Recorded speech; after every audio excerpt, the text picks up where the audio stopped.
Good morning, welcome back to another video, and today is 5 BC Transmog farms that you should be doing right now. Now just stick around and enjoy the video. Coming in at number 1 is the HELLFIRE Ramparts. The HELLFIRE Ramparts is probably one of the most simplistic gold farms for Transmog when it comes to BC dungeon farming, because it's just so simple in order to do. All you have to do is go into the instance and pretty much go around and up through the tower, kill them all and jump down and then reset the instance. It's really that simple. You really don't have to do all that much.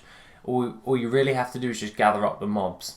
Now bear in mind that you can just skip the last 2 bosses if you really wanted to, because they don't drop anything of major notes. It's just the BOP blues, so it's probably not worth your time in order to do that. You might as well just take out all of the mobs and just jump out and reset the instance. On average, it's around about 30 to 40,000 gold, depending on your RNG. It can tend to go higher on some other realms, but half the time, after you've sifted through all the different types of transmog that you get, it usually comes to around about 30 to 40,000 gold's worth. Now, in the grand scheme of transmog, it's pretty good for around about 20 minutes of farming up transmog in that specific dungeon.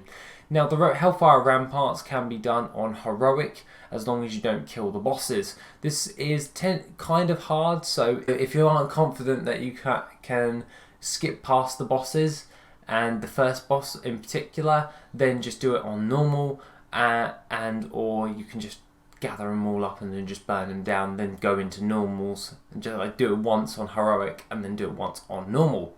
Other than that, this is a pretty bog standard farm, and it gives you a load of rune cloth along with that. So if that is at a reasonable price, this is a great farming location if you are in need of rune cloth also. Other than that, let's get into number 2. Number 2, we have the Underbog. The Underbog is by far one of my most favourite BC Transmog farms, and it's kind of funny that I've put it at number 2. But at the end of the day, this one is mainly just a run-in, gather all of the stuff up at the beginning and don't carry on, and then run out and reset the instance. The rest of the stuff after that don't drop a great deal, so you want to maximise the amount of time that you're using effectively in order to do other farms as well, so to save you time basically. So all you have to do is run in, gather up the first pack of mobs along with the first boss. Do not do this one on heroic. There isn't that much of a difference when it comes to drop rates and all that jazz. So that being the case, you do get quite a fair amount of primal life, which you then can sell on the auction house. This obviously comes in the form of motes of life, which you then turn into primal life, but you get the gist from that. Along with that, you do get quite a huge amount of different types of BC Transmog items, and by far this one averages around about 35 to 40,000 gold per hour on the baseline average. Now I find that this gold farm is one of my most favourite farms, mainly for its simplicity. Its simplistic method of just running in, gathering up the mobs and burning them down is pretty much the whole premise of dungeon transmog farming, and this one encapsulates it quite well. I find that this one to be the most easy because it's just really straightforward. Just gather up everything up to the first boss and burn it down, then run out and reset the instance. It's really that dead simple. You don't even need a map to work that one out. But by the way, you do get the chance of picking up things like Sanguine Hibiscus, which you can then give into the other raid with the slave pens for rep with the Sporgar, which can also give you one of the Spore Bats, which is a battle pet you can then sell on the auction house. Other than that, that is pretty much all I have to say for number 2, so let's move into number 3. For number 3, we have the Mana Tombs. The Mana Tombs is by far a pretty damn straightforward one. Sometimes you can mess it up if you don't do it right, so I have taken the time to write out a route and place it on the screen right now. If you can follow this, then you're pretty much not going to have that much of a problem. Don't run it on heroic because there isn't that much of a difference. And other than that, it's pretty dead simple if you follow the route. Gather up all of the mobs when you're doing this and burn them down like usual, and other than that, it is by far one of the most easiest gold farms to go with. It doesn't really matter if you take out any of the other bosses, because it isn't like the other ones where you're just trying to skip past the bosses and all that jazz. It's mainly to the point of just gather everything and burn it down. That one is really, really dead simple. And the Mana Tombs one can average from anywhere from around about 35,000 gold all the way up to 50,000 gold, depending on the amount of loot that you get. This is on my testing of runs, so if you get a different gold per hour, I would like to know it in the comment section down below. So if you do this on the video in a minute, so if you do it for an hour, tell me what your results and put them down in the comment section. I'd love to know what you guys get on average, depending on what realm you actually are on as well, because I'm on a high pop server, so please state if you're on a high pop, low pop or a medium pop. That would be really great. I would recommend that even if you are just a miner, you run it with your miner, because you do get things like corium veins and adamantite veins. Mainly for the corium, it will spawn in those dungeons where you can actually mine it, and corium sells for a lot of gold, like a few thousand gold for one ore. So I would bring a miner just in case, because that can bring up your gold per hour pretty damn easily, especially if you are running a bit low when it comes to materials and such. So other than that, let's get into number 4. For number 4 is a funny but a goodie. It's the MECHANAR. The MECHANAR is a pretty dead simple one, and such as like all of the other BC Transmog farming locations we have covered so far, the MECHANAR has a few little hiccups within it. Now, other than that, I would say do a test run when going through it so you can understand the entire layout. I have provided a route, but it's better off if you actually do it yourself.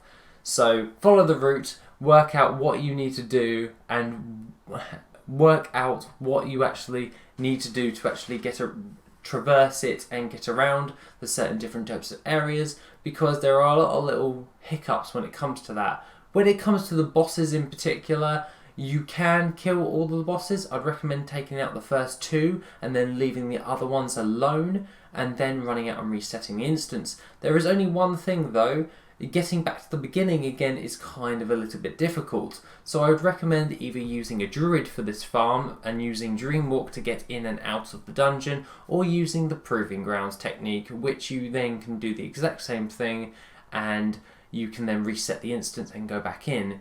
Other than that, you will have to run all the way back to the beginning again, and the gold per hour on this one really does fluctuate depending on your realms. So I tested it on my low-end server and my high-end server.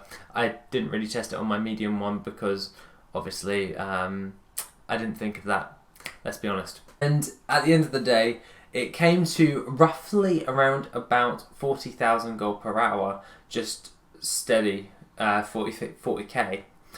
And it's doing quite well when it comes to BC Transmog items. Now, I wouldn't recommend doing this one on Heroic either, so I wouldn't say that it's probably worth your time doing that if you're going to run it on Heroic, because you're not going to gain anything from it.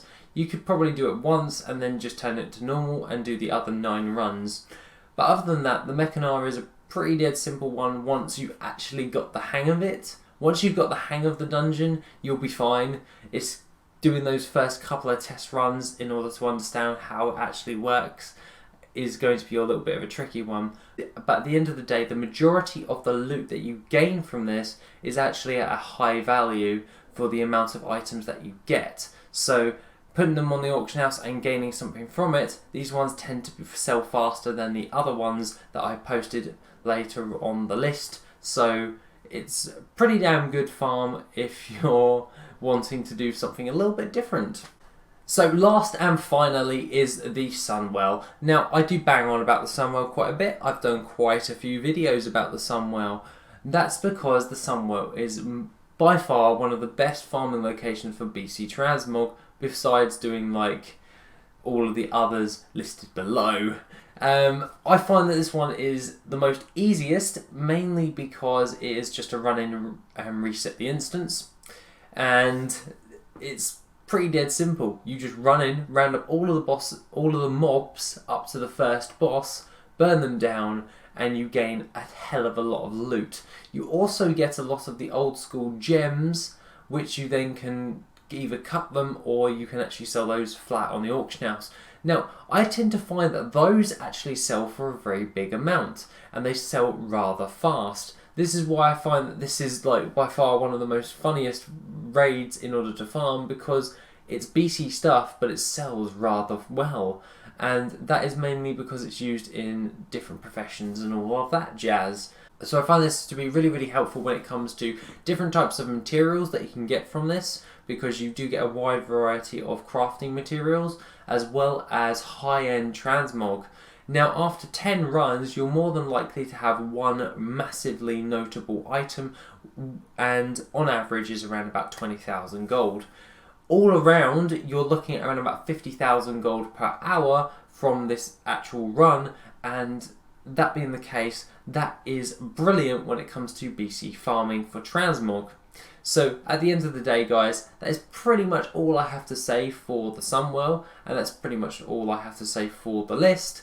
So I hope that you guys have some fun farming up the BC transmog, and other than that, guys, have a lovely rest of the day, and I shall see you in the next video, which will be on Wednesday. Take it easy, guys, and I shall see you soon.